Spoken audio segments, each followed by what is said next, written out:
Сите три пожари во Радовишко се ставени под контрола. Најдраматично беше во Дамјан, каде пламените јазеци проголтаа неколку плевни со сено, амбари со жито и штали. Малку недостасуваше да настрада и куќата на 73 годишниот Васе Петров, кој од преголемиот шок завршил во болница.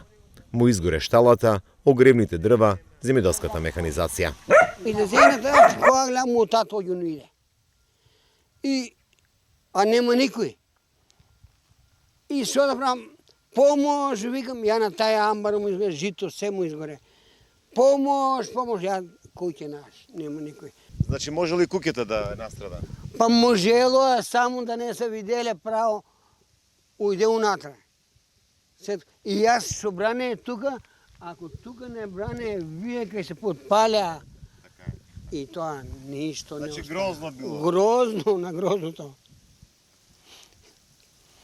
И сега јас целиот трпенчера се потурах и речувале бај носите го на доктор.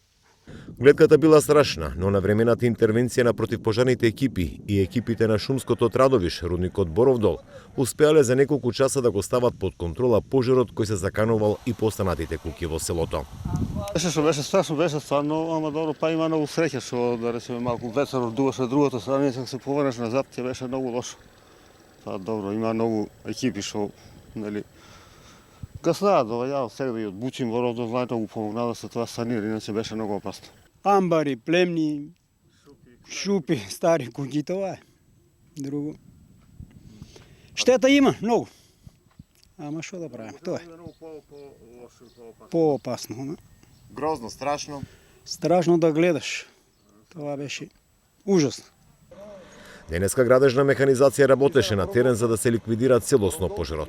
Екипи на Евана ги поправа изгорените дрвени електрични столбови за да ова населено место добие струја. Пожарот во Радовишко Дамјан е ставен под контрола. Институциите и местното население ги гаснат последните жаришта.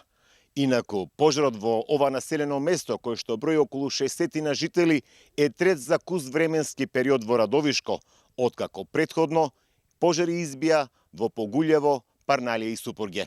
Радовишката полиција за пожарите во Погулјево и Дамјан приведе едно лице од населеното место Тополница. Се сомничи дека ги подметнал пожарите. Тој во Дамјан пожарот го снимал со телефон, но откако ги забележал полицајците, се обидел да избега, но бил фатен. Како што соопшти МВР, се работи на расветлување на случајот и можно е против него да биде поднесена кривична пријава.